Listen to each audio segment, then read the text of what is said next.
The Fighting Maroons are now at 2-0. We have Coach Benson Bokbok, Joan Monares, and Nina Ita. Coach Bok, congratulations for this victory. You had 10 blocks in this match. So ano masasabi sa pinakita niyong depensa sa net against the Lady Tamaraw? So far, maganda. May sinubukan lang kami. Nag-work naman. Tignan natin, baka mas mag-adapt pa sila dun sa sistema ng defense. Then we'll take it from there. Tapos kung paano mag-progress, kung ano yung mga adjustment mo. Kaisa-isa. Thank you. To Joan, you have 17 of 42 attacks, 2 service aces, and 8 digs. So, ano masasabi mo? Second straight win. Do you think maaga pa yung season, pero do you think tumataas na yung kumpiyansa nyo? Kasi siyempre itong FU, isa sa mga contenders this season. What can you say? First of all, it took a lot of hard work for this team. Kasi yung panalo na ito, hindi siya samba. Kasi pinagdadaan namin ito. Nag-training kami. Naghirap kami sa training. Kasi gusto talaga namin manalo. So, I'm happy kasi nagpupunga yung pagkakas. Thank you to Nina. You had 9 of 18 attacks, 4 blocks, 2 service aces. So, being one of the leaders sa team, ano masasabi mo na ingat? Early this season, you had 2 straight wins, saka tinalo nyo yung isa sa mga contenders sa championship in FE. What can you say? Sobra pong nakakatuwa po sa puso na start pa lang po, nagsimula po kami manalo. Subukan po namin yung best namin, ibibigay po namin yung best namin all throughout the season. And yun na po, maraming salamat. Thank you, Nina. Okay, the floor is open for questions. Sa players yun nga, ano lang masasabi nyo sa naging journey nyo from last year na 1 win lang, tapos ngayon magandang start 2-0 at yung last year na panalo against contender FEU pa? Ayos lang. Siguro with our experience, even talaga yung time last year na medyo bago yung sa team din, players bago din. Compared siguro this season, malaking tulong yung teams namin na galing high school na natutulungan din nila yung team namin para umangat. And so, bago din itong mga players kami, we're working sa connection namin sa number inside and outside para mas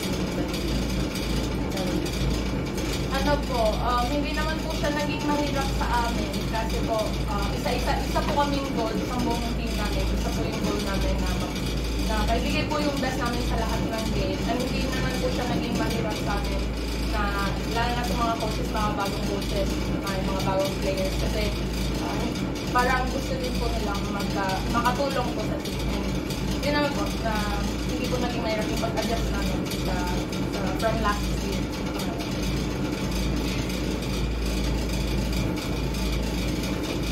Coach, panalo po kayo kagabi, panalo rin kayo ngayon. So ano lang po yung feeling na yan? Naka 5 set win niya kahapon, 4 set win naman niya. Pagod na ako eh. Pagod na ako, sabi mo nga baka di na ako tatayo eh. Pero siyempre lalaban pa rin tayo. Ako rin, nagre-ready rin ako para yung mga players. Nagre-ready para sa game, pa isa-isa, kung humabot ng dulo. Kailangan ready rin ako, makita ng mga players na lumalaban. So, yun, buti naman ako ng panalo. Hindi sila bumigay. Hindi rin ako bumigay.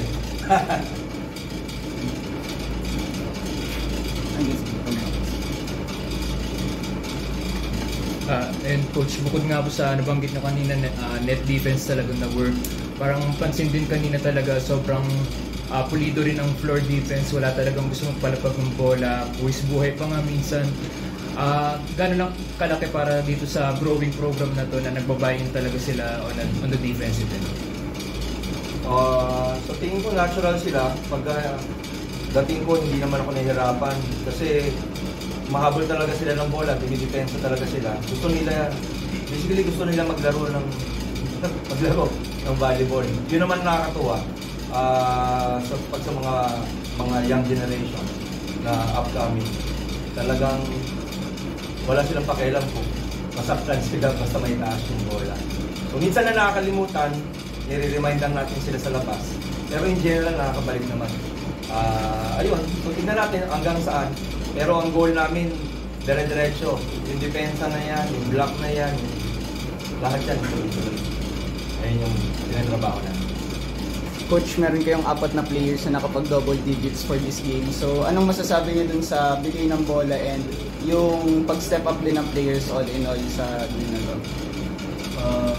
Blanco, Manares, Quintang, Abonenta. Tama ba? Okay.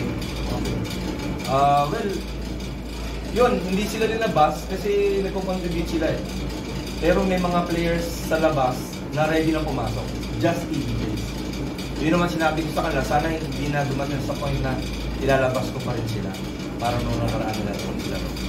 So, buti naman na gawa nila yung kailangan nilang gawin. Hindi na masyado nagpahinto ng tao. Salamat.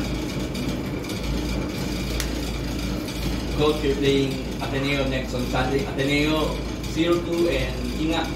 Medyo tinamaan sila ng injury bug this season. So, ano yung magiging mindset nyo? Siyempre, of course, hindi nyo pwedeng baliwala yung Ateneo kahit kulang sa tao. What can you say? Yeah, nakita ko kanina yung Ateneo laban sa inyo. So, matibay yung Ateneo. Hindi rin naman bumibili hanggang doon. So, kami rin, tatrabaho rin kami doon laban sa Ateneo. So, hindi rin kami dito. Hindi niya itutuan. Against Ateneo, although, yun nga, kanina they played their hearts out even though they lost 2 players to injury. So, what can you say? Against Ateneo? Magkakanda po rin siya. Kasi, when we get game by game, day by game, and pagdating na laro, lalo natutunan namin sa game, i-apply. Against Ateneo, yun niya. Yung nga po nasabi niyo po na kulang po sila sa player, pero hindi po dapat namin isipin na gano'n. Kailangan bigay pa rin ng lahat, labanan ng puso sa laro, and lahat, walang ititira po.